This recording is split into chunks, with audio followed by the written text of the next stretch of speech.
Hello everyone, today we're making Sayu Speciality Onigiri. So I'm going to start by pouring 2 cups of sushi rice into my Dutch oven here, and then we're going to wash it 3 times with cold water. So just pour a load of cold water in, just like an excess amount, give it a rinse around with your fingers to wash all the grains, and then pour away the excess water. It'll be kind of starchy and white, but that's fine. Just pour it into a separate bowl and I'll tell you a little use for it later on.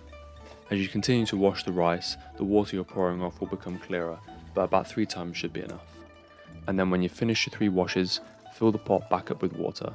You're looking for the distance between the top of the water and the top of the rice to be about 1 knuckle, so about this much that you can see on the screen here. And when you've done that, just pop the pan onto a medium heat and leave it for about 5 minutes or so. This is all the water I had left over from my washings, and I was told that all the nutrients from the rice in this make it really good for watering your plants. After about 5 minutes or so, the water level will have reached the top of the rice. At that point, turn the heat down to low and then cover with the lid for 12 minutes. While the rice is cooking, we can get started on our filling. My favourite is Tuna-Mayo, so that's what I decided to do for this video. I got some really nice high quality tuna, canned tuna from the shop. I'm going to go over with about 2 tablespoons of mayonnaise. You want to mix it through thoroughly, but just use whatever proportion you like best. For a bit of extra flavour, I also poured 1/4 teaspoon of rice vinegar and then about 1/4 teaspoon of salt in as well, and just gave that a good mix together. After the 12 minutes, I turned the heat off and left the rice to steam for 5 minutes just with the lid on. And here's what I was left with. Some nice cooked rice that I'm just going to fluff up with my rice paddle. Even though we washed it 3 times, it's still quite sticky, which is exactly what we want for this onigiri. I've just got a few extra things to explain here. So this bowl here has got some fine table salt in it, and then that one at the back has got about a 50-50 mix of rice vinegar and water. So my rice balls don't stick to my chopping board, I'm just going to douse the board with that rice and water mixture, and then we'll get started. So I've done 2 practice ones here. I wanted to film like a proper good one on camera for you. So to start, first dip your hands in the rice and water mixture, rub them together, and then pat on a little bit of salt. This is the seasoning for the onigiri. It's going to season the outside and make it nice and tasty. You can make these as big or as small as you like, it depends on the person you're feeding them to. I like quite big onigiri, so I'm going to get a big chunk of rice. And you're first going to press it down into a kind of disc, into a flat disc.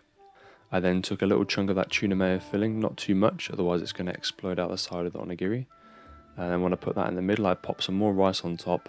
And once I'd done that, I started moulding it into the shape of the onigiri. Sayu's onigiri are based on her kind of spirit animal. This is the Mujina/Tanuki/raccoon dog. Their kind of Mujina is the old Japanese word for Tanuki, which is the Japanese word for raccoon dog.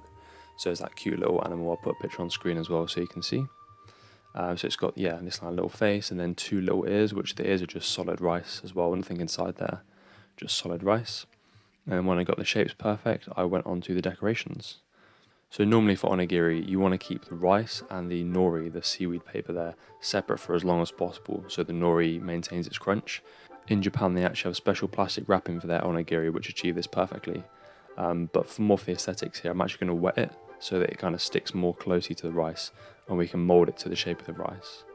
So I went first round with 1 long strip around the ears, and then I took some triangular pieces and then stuck them onto the front as well, and it all mould to the rice quite nicely.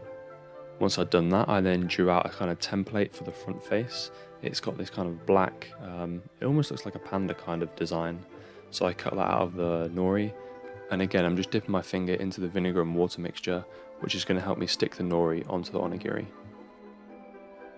There's going to be a few creases and crinkles in there because we're trying to mould a 2D object onto a 3D one, but that's fine. The water kind of helps stick everything together, so just keep playing around with it until you get the shape that you like.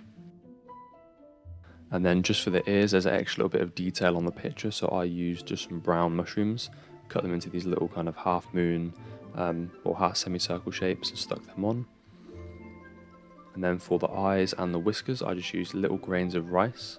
So I just pop them on in the right spots. Using a chopstick really helps here because they're so sticky. So you can use the chopstick to kind of get it off your fingers and position it more accurately.